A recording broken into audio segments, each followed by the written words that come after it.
નમસ્કાર દર્શક મિત્રો, હું કામિની પટેલ. આજના આપણા મહેમાન આપણા ગુજરાતના ગૌરવવંતા એવા શ્રી પિંકી પરીખ અને જયશ્રી પરીખનું સિને સરિતા વતી હાર્દિક સ્વાગત કરું છું.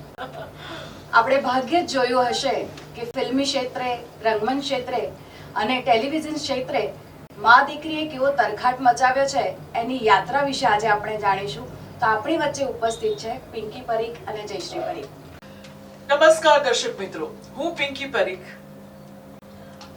નમસ્કાર, હું જયશ્રી પરીખ. અમે બંને આપ સૌનો ખૂબ ખૂબ આભાર માનીએ છીએ. આજે ખાસ સિને સરિતાની તમને પહેલા ઓળખાણ આપી દઉં કે સિને સરિતા એટલે 1932 થી આપણો જે ગુજરાતી ફિલ્મનો ઇતિહાસ છે ને જે શતાબ્દી તરફ જઈ રહ્યો છે એને ખૂબ જ સુંદર રીતે ભૂપેન્દ્રભાઈ જે સિને સરિતા જે યુટ્યુબ ચેનલ છે જે ચલાવી રહ્યા છે એને ખૂબ સુંદર રીતે પ્રેઝન્ટ કરે છે. કારણ કે ગુજરાતી ફિલ્મના ઇતિહાસની નાની નાની જે વાતો છે એ ઘણાને નથી ખબર. અને ભૂપેન્દ્રભાઈ વિશે, સ્નેહલતાબેન વિશે કે જે લેજન્ડ્સ લોકો છે અને ખરેખર જે મારી ઉંમરના છે એ લોકોને તો ઘણો ઇતિહાસ ખબર છે, પણ પિંકી જેટલા જે છે કે જે યંગ જનરેશન એનાથી પણ યંગ, એ લોકોને તો ગુજરાતી પિક્ચર આટલા વર્ષોથી બને છે, બ્લેક એન્ડ વ્હાઇટ થી બને છે અને આટલી બધી સરસ એક્ટરો આવી ગયા. એ કોણ? ઉપેન્દ્ર ત્રિવેદી. એ આ સિને સરિતા દ્વારા લોકોને એ મોટા એક્ટર અને એક્ટ્રેસની ઓળખાણ મળે છે.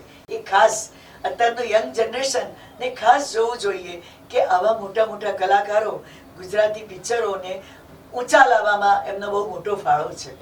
અને ઘણા એવા ગુજરાતી કલાકારો છે જે ખૂબ જ એમણે યોગદાન આપ્યું છે ગુજરાતી ચલચિત્રોમાં.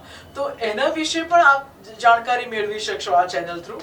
તો સિને સરિતાને અમે ખૂબ ખૂબ આભાર માનું સિને સરિતાનો, કારણ કે આજે એમણે અમને બંનેને ઇન્વાઇટ કર્યા છે. જનરલી શું થાય કે સોરી હું તમને કહી દઉં કે હું મારી મમ્મીને અકુ કહું છું.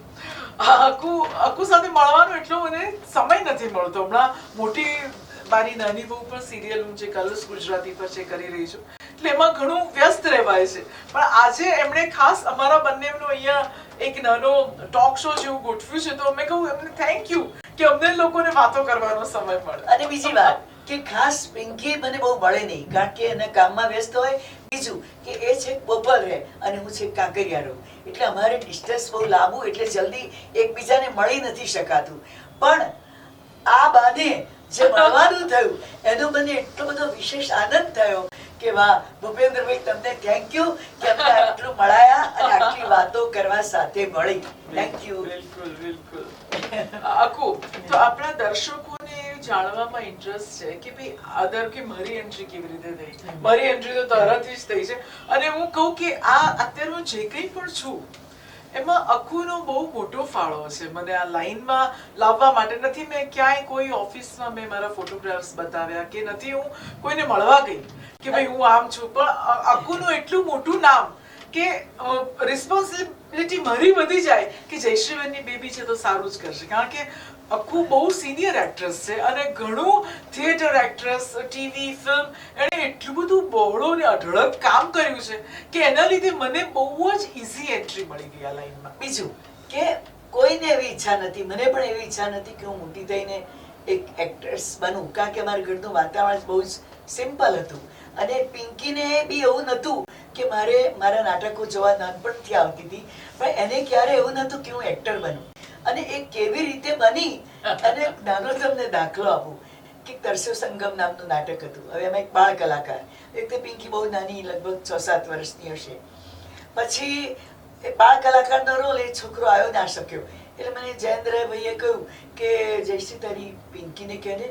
કોઈ એમ તો ભાઈ આવડશે કે નહીં આવડે, પણ એક આંધળા બાળકનો રોલ તો છોકરાનો, અને એને શર્ટ ને પેન્ટ પહેરાવી દીધું, ચડ્ડી, અને બ્લાઇન્ડ છોકરાનો રોલ કર્યો.